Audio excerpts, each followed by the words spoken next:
जय श्री कृष्ण भक्तों। आज की कथा एक ऐसे योद्धा की है जो आज भी जिंदा है 3000 साल से। कहा जाता है कि आज भी कोई जंगलों में, सुनसान मंदिरों में, नदियों के किनारे एक अजीब योद्धा को देखता है। माथे पर गहरा घा, शरीर से रिश्ता खून, आंखों में हजारों साल का दर्द। वो भीख मांगता है हल्दी और तेल की, पर कोई उसके पास नहीं जाता। वो अश्वत्थामा है, महाभारत का सबसे शापित योद्धा, जिसे मृत्यु भी नहीं मिली। आज मैं आपको उसकी पूरी कहानी सुनाऊंगा, जन्म से लेकर उस श्राप तक जिसने उसे अमर बना दिया, और अमरता ही उसकी सबसे बड़ी सजा बन गई। कहानी शुरू होती है हस्तिनापुर से भी पहले। एक ऋषि थे भरद्वाज। उनके पुत्र थे द्रोण। द्रोण विद्वान थे पर अत्यंत निर्धन। द्रोण ने विवाह किया कृपि से। कृपि कृपाचार्य की बहन। कुछ समय बाद उनके घर एक पुत्र ने जन्म लिया। जिस क्षण वो बालक पैदा हुआ, उसने रोने की जगह एक अजीब आवाज निकाली, घोड़े की हिनहिनाहट जैसी। पूरा आकाश उस आवाज से गूंज उठा। तभी एक आकाशवाणी हुई, यह बालक अश्व जैसी गर्जना करता है, इसका नाम होगा अश्वत्थामा। पर मित्रों, इस जन्म में एक और रहस्य था। कहा जाता है कि अश्वत्थामा कोई साधारण बालक नहीं था। वो स्वयं भगवान शिव के रुद्र अंश से जन्मा था। क्रोध, यम, काल और स्वयं शिव, इन शक्तियों के संयोग से उसका जन्म हुआ। इसीलिए उसके माथे पर जन्म से एक दिव्य मणि थी, ऐसी मणि जो उसे अपार शक्ति देती थी। भूख, प्यास, थकान, किसी भी शस्त्र का भय, मणि के रहते उसे कुछ नहीं छू सकता था। पर भाग्य ने एक क्रूर खेल खेला। द्रोण इतने गरीब थे कि घर में दूध तक नहीं था। छोटा अश्वत्थामा दूध के लिए रोता रहता। मां कृपि के पास कोई उपाय नहीं था। एक दिन अश्वत्थामा ने दूसरे बच्चों को दूध पीते देखा। वो घर आया और दूध मांगा। कृपि की आंखों में आंसू थे, उनके पास देने को कुछ नहीं था। पड़ोसियों ने एक उपाय बताया।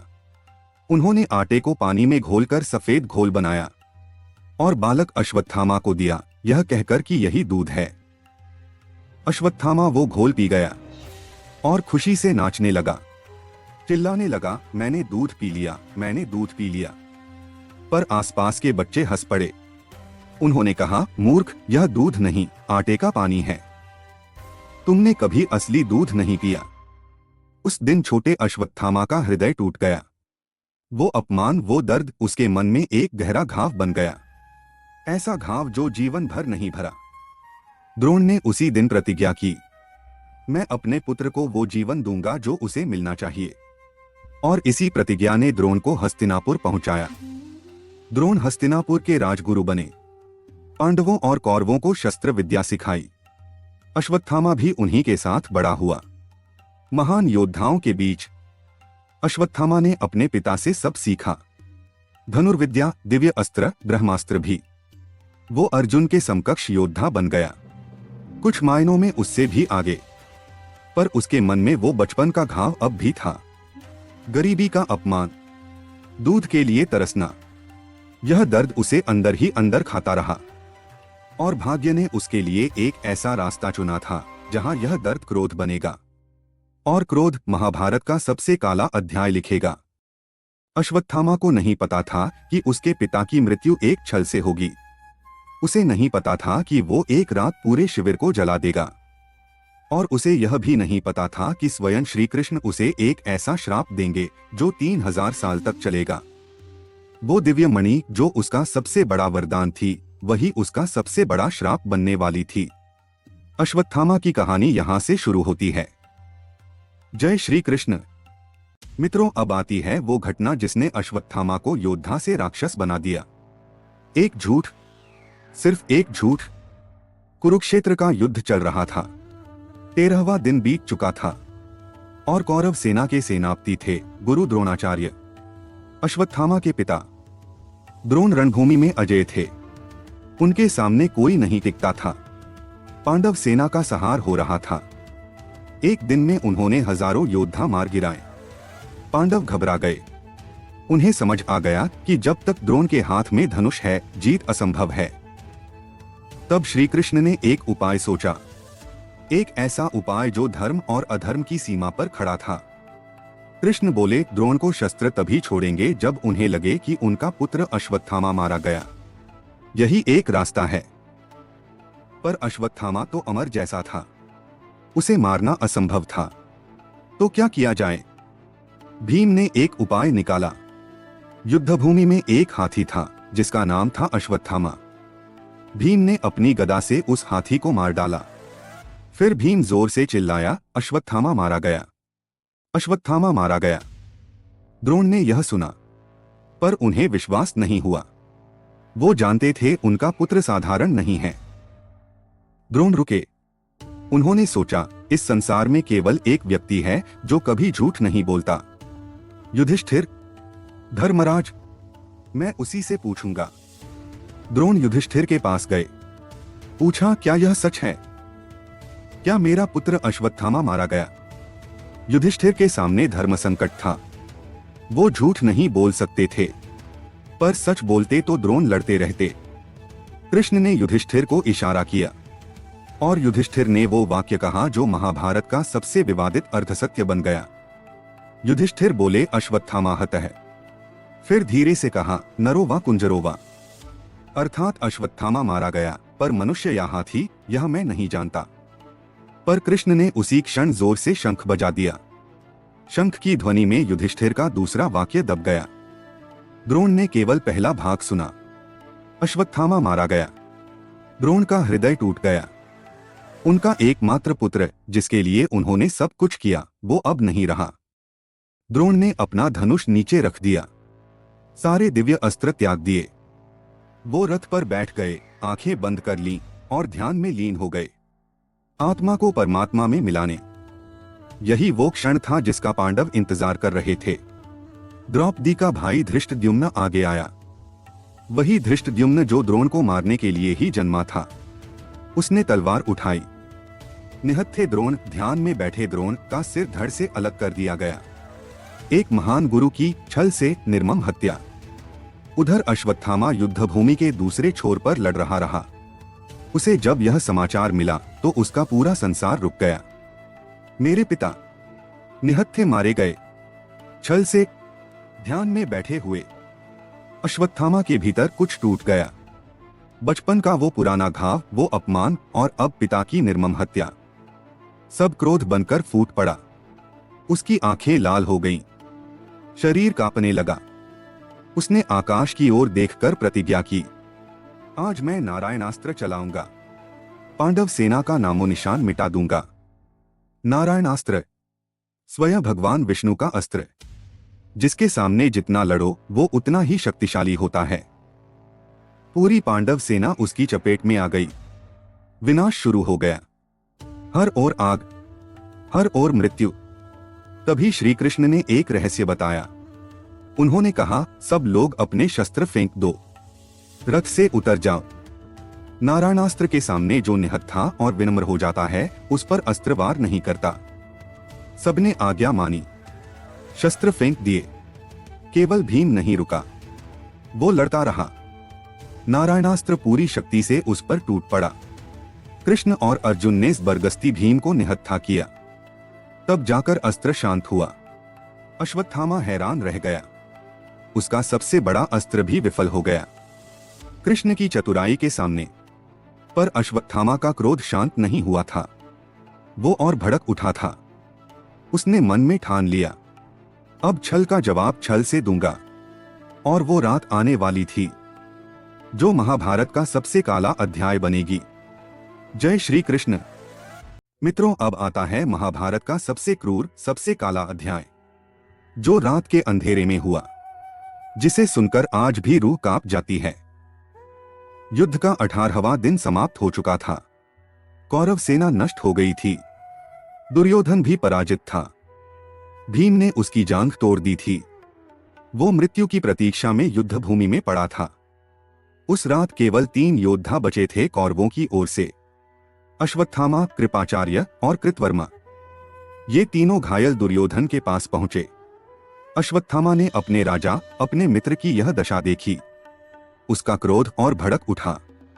अश्वत्थामा ने प्रतिज्ञा की, हे दुर्योधन, मैं वचन देता हूं, आज रात मैं पांडवों का अंत कर दूंगा। यह मेरी गुरुपुत्र की प्रतिज्ञा है। मरते हुए दुर्योधन की आंखों में एक चमक आई। उसने वहीं पड़े पड़े अश्वत्थामा को सेनापति घोषित कर दिया, कौरव सेना का अंतिम सेनापति। हालांकि सेना अब बची ही नहीं थी। रात गहरी हो चुकी थी। अश्वत्थामा, कृपाचार्य और कृतवर्मा पांडव शिविर की ओर चल पड़े। पर शिविर के द्वार पर एक भयानक आकृति खड़ी थी, एक विशालकाय प्रहरी, चमकता हुआ, दिव्य। वो कोई साधारण योद्धा नहीं था। अश्वत्थामा ने उस पर हर अस्त्र चलाया, हर शस्त्र, पर वो आकृति टस से मस नहीं हुई। हर अस्त्र को निगल जाती। अश्वत्थामा समझ गया, यह कोई दिव्य शक्ति है। यह स्वयं भगवान शिव का संकेत है। तब अश्वत्थामा ने एक निर्णय लिया। उसने शस्त्र छोड़ दिए और भगवान शिव की आराधना शुरू कर दी, पूरी श्रद्धा से, अपना सर्वस्व समर्पित करते हुए। कथा कहती है कि अश्वत्थामा ने अपने आप को एक यज्ञ की भांति शिव को अर्पित कर दिया। उसकी भक्ति से प्रसन्न होकर स्वयं भगवान शिव प्रकट हुए। शिव बोले, अश्वत्थामा, पांडवों का समय अब पूरा हुआ। मैंने अब तक उनकी रक्षा की थी, पर अब काल आ चुका है। और उन्होंने अश्वत्थामा को एक दिव्य तलवार दी और अपनी शक्ति से उसमें प्रवेश कर गए। अब अश्वत्थामा साधारण नहीं रहा था। उसके भीतर स्वयं रुद्र की शक्ति थी, संहार का देवता। अश्वत्थामा शिविर में घुसा। सब सो रहे थे। युद्ध की थकान में, विजय के उत्सव के बाद गहरी नींद में। सबसे पहले वो धृष्टद्युम्न के पास पहुंचा, वही धृष्टद्युम्न जिसने उसके पिता का सिर काटा था। अश्वत्थामा ने उसे लात मारकर जगाया। धृष्टद्युम्न ने शस्त्र मांगा, सम्मानजनक मृत्यु मांगी, पर अश्वत्थामा ने कहा, गुरु का हत्यारा शस्त्र से मरने के योग्य नहीं, और उसे पशु की भांति हाथों से मार डाला। फिर अश्वत्थामा आगे बढ़ा, एक एक करके सोते हुए योद्धाओं का वध करता गया। और फिर वो हुआ जो सबसे हृदय विदारक है। शिविर में द्रौपदी के 5 पुत्र सो रहे थे। उपपांडव, द्रौपदी और 5 पांडवों की संतान। अश्वत्थामा ने अंधेरे में सोचा कि ये पांडव हैं। उसने एक एक करके 5 सोते हुए बालकों का वध कर दिया। जब तक उसे सच पता चलता, बहुत देर हो चुकी थी। ये पांडव नहीं, उनके पुत्र थे। पूरा शिविर रक्त से भर गया। चीखें गूंज उठीं। अश्वत्थामा ने आग लगा दी। पूरा शिविर जलने लगा। केवल 5 पांडव बचे, क्योंकि कृष्ण की सलाह पर वो उस रात शिविर में नहीं, बाहर थे। जब सुबह पांडवों को यह समाचार मिला तो उनके पैरों तले जमीन खिसक गई। द्रौपदी का विलाप सुनकर पत्थर भी पिघल जाते। मेरे 5 पुत्र एक ही रात में सोते हुए मार दिए गए। द्रौपदी जमीन पर गिर पड़ी। उसने एक ही मांग की, मुझे अश्वत्थामा चाहिए, उसकी माथे की वो दिव्य मणि चाहिए, तभी मेरी आत्मा को शांति मिलेगी। और यहीं से शुरू होता है वो पीछा जो अश्वत्थामा को उसके सबसे भयानक श्राप तक ले जाएगा। यह अगले भाग में। मित्रों, अब आता है वो क्षण जिसने अश्वत्थामा को अमर बना दिया, पर अमरता ही उसकी सबसे बड़ी सजा बनी। द्रौपदी के विलाप ने पांडवों को झकझोर दिया। भीम क्रोध से उठा। उसने प्रतिज्ञा की, मैं अश्वत्थामा को ढूंढकर लाऊंगा, उसकी मणि निकाल कर लाऊंगा। भीम रथ पर सवार होकर निकल पड़ा। श्री कृष्ण और अर्जुन भी पीछे चल दिए, क्योंकि वो जानते थे अश्वत्थामा अकेले भीम के वश की बात नहीं। अश्वत्थामा गंगा के तट पर था, महर्षि व्यास के आश्रम के पास। उसने दूर से भीम का रथ आते देखा। अश्वत्थामा समझ गया कि अब टकराव अनिवार्य है। उसके पास समय कम था। उसने एक तिनका उठाया, एक साधारण सरकंडे का तिनका। उसने उस तिनके पर ब्रह्मास्त्र का मंत्र पढ़ा, सबसे विनाशकारी अस्त्र, और बोला, यह पांडवों के वंश के विनाश के लिए। ब्रह्मास्त्र छूटते ही पूरी सृष्टि कांप उठी। आकाश में आग की लपटें, प्रलय जैसा दृश्य। अर्जुन ने यह देखा। श्री कृष्ण ने आज्ञा दी, अर्जुन तुम भी ब्रह्मास्त्र चलाओ, वरना यह सृष्टि नष्ट हो जाएगी। केवल ब्रह्मास्त्र ही ब्रह्मास्त्र को रोक सकता है। अर्जुन ने भी ब्रह्मास्त्र छोड़ दिया। दोनों दिव्य अस्त्र आकाश में टकराने को थे। यदि वो टकराते तो संपूर्ण पृथ्वी का विनाश हो जाता। वर्षों तक न वर्षा होती न अन्न उगता। तभी आकाश से दो महर्षि प्रकट हुए, व्यास और नारद। वो दोनों अस्त्रों के बीच में आ खड़े हुए। उन्होंने कहा, हे वीरों, अपने अस्त्र वापस लो। यह संहार रोको, सृष्टि को मत मिटाओ। अर्जुन के पास ब्रह्मास्त्र को वापस लेने की विद्या थी। उसने श्रद्धा से अपना अस्त्र वापस ले लिया। पर अश्वत्थामा रुक गया।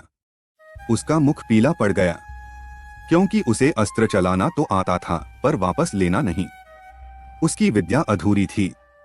अश्वत्थामा ने कहा, मैं इस अस्त्र को वापस नहीं ले सकता, पर मैं इसका लक्ष्य बदल सकता हूँ।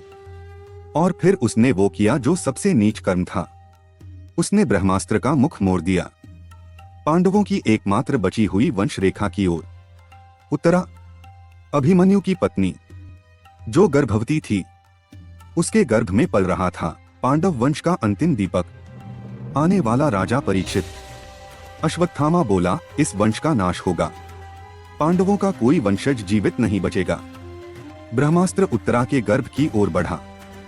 तब श्री कृष्ण आगे आए। उन्होंने कहा, अश्वत्थामा, तूने एक निर्दोष अजन्मे शिशु पर अस्त्र चलाया। मैं इस बालक की रक्षा करूंगा। यह बालक जन्म लेगा और राज्य करेगा। कृष्ण ने अपनी योग शक्ति से गर्भस्थ शिशु की रक्षा की। बालक मरते मरते बचा। आगे चलकर यही बालक राजा परीक्षित बना। और अब आया कृष्ण के क्रोध का क्षण, वो क्रोध जो स्वयं काल को भी कपा दे। कृष्ण ने अश्वत्थामा की ओर देखा। उनकी आंखों में अग्नि थी। कृष्ण बोले, हे अश्वत्थामा, तूने सोते हुए बालकों का वध किया। तूने एक अजन्मे शिशु पर अस्त्र चलाया। तू मनुष्य कहलाने के योग्य नहीं। सुन, मैं तुझे श्राप देता हूं। तू 3000 वर्षों तक इस पृथ्वी पर भटकेगा, अकेला, बिल्कुल अकेला। तेरे शरीर से रक्त और मवाद बहता रहेगा। उसकी दुर्गंध से कोई तेरे पास नहीं आएगा। तेरे शरीर पर असंख्य घाव होंगे जो कभी नहीं भरेंगे। तू रोगों से तड़पेगा, पर मृत्यु नहीं आएगी। तू मृत्यु की भीख मांगेगा, पर मौत भी तुझसे दूर भागेगी। और तेरे माथे की वो दिव्य मणि, जो तेरा सबसे बड़ा गर्व थी, वो अभी निकाली जाएगी। उस घाव से तू सदा रिश्ता रहेगा। कृष्ण ने आज्ञा दी और भीम ने आगे बढ़कर अश्वत्थामा के माथे से वो दिव्य मणि बलपूर्वक खींच निकाली। रक्त की धारा बह निकली। जो मणि उसे जन्म से शक्ति देती थी, वही अब निकाल ली गई। पीछे रह गया एक गहरा घाव, एक ऐसा घाव जो आज 3000 साल बाद भी कहते हैं रिस रहा है। अश्वत्थामा अमर हो गया था, पर यह अमरता वरदान नहीं थी। यह सबसे भयानक श्राप था। और इस अमरता का दर्द क्या है, वो अगले और अंतिम भाग में। जय श्री कृष्ण। मित्रों, अब आती है इस कथा की सबसे गहरी सच्चाई। अमरता वरदान नहीं, अश्वत्थामा के लिए सबसे बड़ा श्राप थी। मणि निकाले जाने के बाद अश्वत्थामा को कुरुक्षेत्र से निकाल दिया गया, अकेला, शक्तिहीन, माथे पर रिश्ता घाव लिए। सोचिए, 3000 साल, न कोई साथी, न कोई बात करने वाला, शरीर से बहता रक्त और मवाद, दुर्गंध इतनी कि कोई पास न आए, घाव जो कभी न भरे, और मृत्यु जो हर पल चाहिए पर कभी न आए। यही अश्वत्थामा का दंड था। जीते जी हर क्षण मरना, पर कभी न मर पाना। अश्वत्थामा का नाम 8 चिरंजीवियों में आता है। वो 8 जो कलयुग के अंत तक जीवित रहेंगे।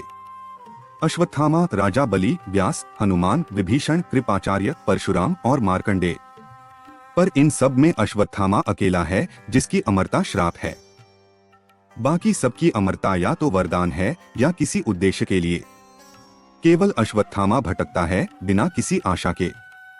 अब वो प्रश्न जो आपके मन में है, अश्वत्थामा की वो दिव्य मणि आज कहाँ है? मित्रों, इसके बारे में कई मान्यताएं हैं, कई लोक कथाएं हैं। पहली मान्यता, कहा जाता है कि भीम ने वो मणि निकालकर द्रौपदी को दी थी। द्रौपदी ने उसे युधिष्ठिर के मुकुट में जड़वा दिया ताकि पांडव वंश सदा शक्तिशाली रहे। दूसरी मान्यता, कुछ कथाएं कहती हैं कि वो मणि बाद में गंगा नदी में विसर्जित कर दी गई क्योंकि उसमें अश्वत्थामा के पाप की छाया थी। तीसरी मान्यता, कुछ लोग मानते हैं कि वो मणि आज भी किसी गुप्त स्थान पर सुरक्षित है, किसी प्राचीन मंदिर में, किसी ऐसी जगह जिसका रहस्य अब तक कोई नहीं जान पाया। और चौथी सबसे रहस्यमयी मान्यता, कहा जाता है कि अश्वत्थामा आज भी अपनी खोई हुई मणि को ढूंढ रहा है 3000 साल से। यही उसके भटकने का एक कारण है। वो मणि जो उसकी पहचान थी, उसका गर्व थी, उसे वापस पाना चाहता है। अब बात उन स्थानों की जहां कहा जाता है कि अश्वत्थामा आज भी दिखता है। सबसे प्रसिद्ध है मध्य प्रदेश का असीरगढ़ का किला, बुरहानपुर के पास। कहा जाता है कि असीरगढ़ के किले में एक प्राचीन शिव मंदिर है। मान्यता है कि अश्वत्थामा आज भी हर सुबह सूर्योदय से पहले वहां आता है, शिवलिंग पर ताजे फूल और गुलाब चढ़ाता है। लोग कहते हैं कि सुबह जब मंदिर खुलता है तो शिवलिंग पर ताजे फूल पहले से चढ़े मिलते हैं, पर कोई नहीं जानता कौन चढ़ाता है। मंदिर तक पहुंचने का कोई आसान रास्ता भी नहीं। मंदिर तक पहुंचने का कोई आसान रास्ता भी नहीं। स्थानीय लोग मानते हैं कि यह अश्वत्थामा ही है, माथे पर घाव लिए, मुक्ति की प्रार्थना करता हुआ। ऐसी कथाएं नर्मदा के घने जंगलों से भी आती हैं, हिमालय की गुफाओं से भी। कुछ साधु दावा करते हैं कि उन्होंने एक लंबे घायल योद्धा को देखा जो हल्दी और तेल मांगता है अपने घाव के लिए, और जिसे देखते ही एक अजीब सा भय घेर लेता है।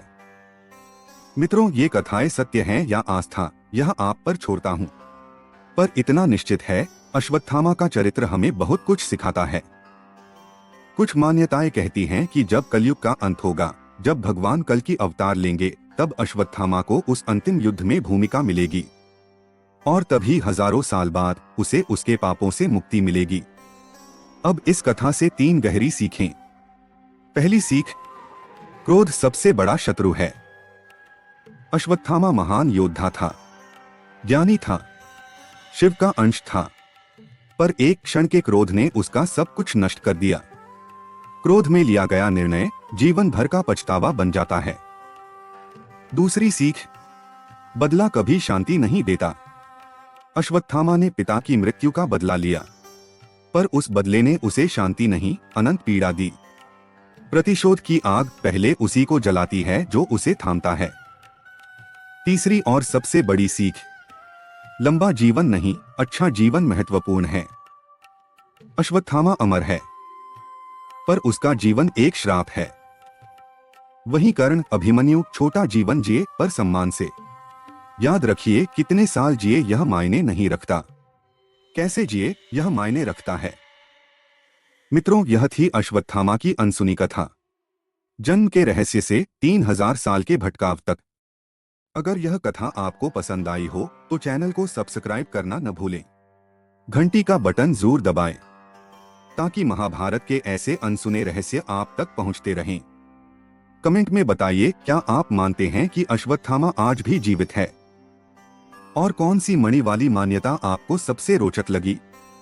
अगले वीडियो में मिलते हैं एक और अनसुनी कथा के साथ। बर्बरीक, वो योद्धा जो अकेले महाभारत का युद्ध 1 मिनट में समाप्त कर सकता था। तब तक के लिए मित्रों, इस कथा के अंत में आप सभी को मेरा प्रणाम और जय श्री कृष्ण।